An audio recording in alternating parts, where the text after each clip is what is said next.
Apa jadinya jika suara kosong lebih banyak dari suara calon dalam pilkada? Menariknya, hal ini menjadi kenyataan yang harus dihadapi dalam pemilihan umum mendatang. Dalam rapat dengar pendapat terbaru, telah disepakati bahwa jika kotak kosong menang, pilkada akan diulang pada September 2025.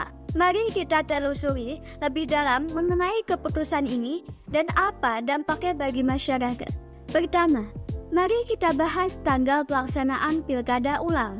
Berdasarkan kesepakatan dalam rapat dengar pendapat yang diadakan oleh Komisi 2 DPR RI, pilkada ulang dijadwalkan pada September 2025. Keputusan ini muncul ketika kotak kosong dinyatakan menang dalam pilkada. Ini adalah langkah yang dianggap perlu untuk memastikan bahwa setiap suara dari masyarakat benar-benar terwakili. Kemudian, apa sebenarnya syarat untuk pelaksanaan pilkada ulang?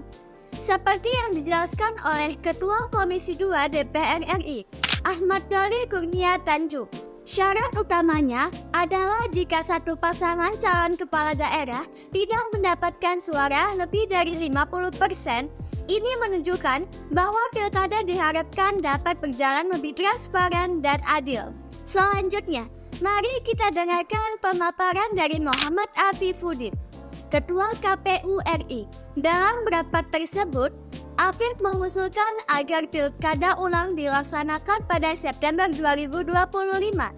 Menurutnya, dengan perencanaan yang matang, KPU dapat mempersiapkan semua tahapan dengan baik. Afif menekankan pentingnya mematuhi aturan dan mekanisme yang ada untuk menjaga integritas pemilihan. Berbicara tentang tahapan pelaksanaan, Afif menjelaskan bahwa tahapan awal pilkada ulang diperkirakan akan dimulai pada pekan kedua Mei 2025. Seluruh proses ini direncanakan berlangsung selama 6 bulan. Ini merupakan waktu yang cukup singkat jika dibandingkan dengan tahapan konvensional yang biasanya memakan waktu 9 bulan. Jadwal pelantikan kepala daerah terpilih juga menjadi perhatian penting. Direncanakan bahwa pelantikan untuk gubernur akan dilakukan pada 7 Februari, sedangkan untuk bupati dan wali kota pada 10 Februari. Dengan jadwal yang padat ini, KPU perlu memastikan bahwa semua tahapan dilaksanakan tepat waktu agar tidak mengganggu proses pelantikan. Tidak kalah penting, anggaran untuk pelaksanaan pilkada ulang juga menjadi sorotan. Percepatan anggaran dalam waktu 6 bulan membutuhkan dukungan dari pemerintah dan berbagai pihak terkait, seperti yang diungkapkan oleh Doli. Semua pihak harus bersinergi untuk memastikan bahwa pilkada ini dapat berjalan dengan baik tanpa ada kendala.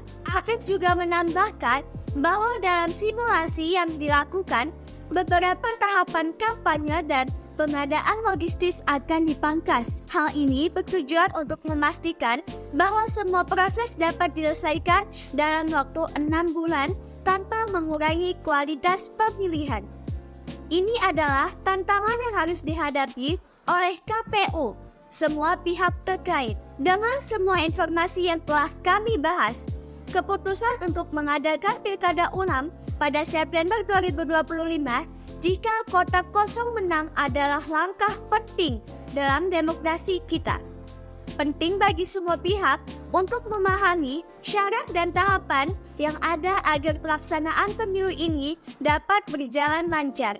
Dukungan dari masyarakat, pemerintah, dan lembaga terkait sangat diperlukan untuk mencapai tujuan bersama. Pemilihan yang adil dan transparan.